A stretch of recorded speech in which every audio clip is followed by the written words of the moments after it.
My name is Travis Lee, and I did my final sports med project on the rehabilitation of rotator cuff surgery.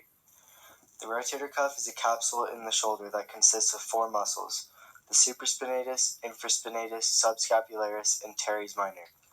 Together they help raise and rotate the arm while also keeping the head of the humerus in the shoulder socket.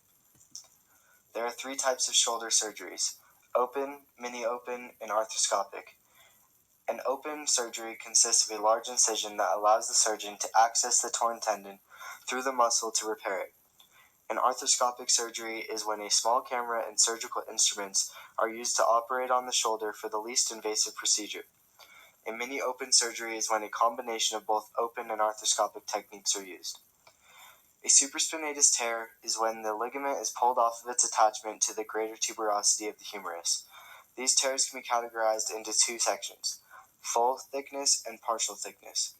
If the tear goes all the way through the tendon, it is a full tear. If it does not tear the entire thing, it is a partial tear. These tears can occur from either an acute or degenerative injury. There are certain aspects that will put people at higher risk of a tear. All people over the age of 40 years old have a higher chance of a rotator cuff tear. Along with this, repetitive stress and lifting and all overhead activities and sports increase the likelihood of a tear.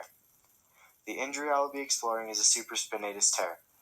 The repair for this injury is called a mini-open supraspinatus tendon-to-bone insertion. This video gives a succinct explanation of this procedure.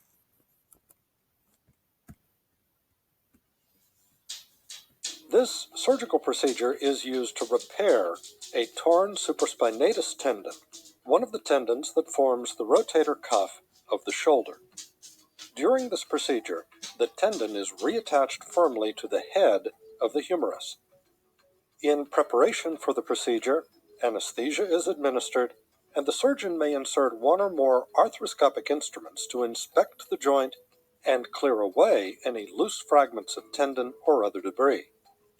Then, the surgeon creates a small incision in the shoulder to access the torn tendon. The surgeon creates a notch in the humerus at the point where the tendon tore away. The surgeon creates a series of small holes that pass from the notch to the other side of the humerus. A series of sutures are placed through the torn end of the supraspinatus tendon. The sutures are fed through the holes in the humerus and are pulled tight, drawing the tendon into the notch. Embedding the tendon deeply within this notch creates a stable and strong attachment. The notch will also allow for good blood circulation as the tendon heals.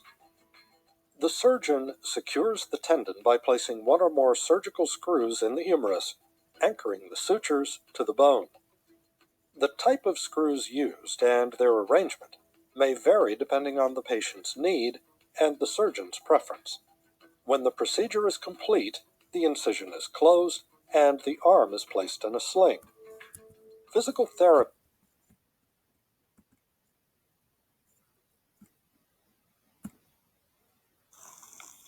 There are 5 phases of the rehab for rotator cuff tears. Phase 1 consists of the 2 weeks following the surgery. The main goals of this phase are to normalize scapular positioning and mobility, and reduce pain and swelling in the shoulder. Also, a sling must be worn by the patient for 4 to 8 weeks, depending on how quickly they are rehabilitating. Some exercises for forward elevation that should be performed in this phase are ball squeezes, supine passive range of motion, forward bow, towel press-ups, scapular protraction with ball on the table, and towel slides. Exercises for external rotation are supine passive range of motion and supine active assisted external rotation with a cane. Phase 2 is the 2 to 4 weeks following the operation. The goals in this phase are progression of elevation in the scapular plane and external rotation in 20 to 30 degrees of abduction, in addition to obtaining correct posture. Exercises for phase 2 are supported side-lying shoulder flexion, supine forward elevation with elastic band resistance from 90 degrees, and circle pendulums. 8 to 12 weeks post-op is phase 3. This phase's main goals are to progress in active assisted range of motion and active range of motion. Exercises in this phase are wall walks, ball roll, functional internal rotation behind the back, horizontal adduction, and the pulley progression based on passive range of motion. Phase 4 is 3 to 5 months post-op. The rehab goals are full passive and active range of motion, gradually restore strength, power, and endurance, return to work and recreational activities as long as they don't involve heavy lifting, overhead activity, or powerful movements. Phase 4 exercises include prone series, dynamic stabilization, bicep curls, tricep extensions, lat pull-downs, and wrist and forearm strengthening. It is important to remember that these exercises should be done progressively in terms of the patient's capable shoulder elevation range. Phase 5 consists of 18 to 22 weeks post-op. The rehab goals are to normalize muscular strength, power, and endurance, return to high-demand activities, and complete return to sport training. The exercises in Phase 5 are continuing shoulder mobilizations, stretching and passive range of motion exercises as needed per impairments, progressive return to weightlifting program, throwing program, swimming program, or overhead racket program as needed after a successful period of plyometric training program. Make sure that the exercises involved in any weightlifting are low weight with high repetitions.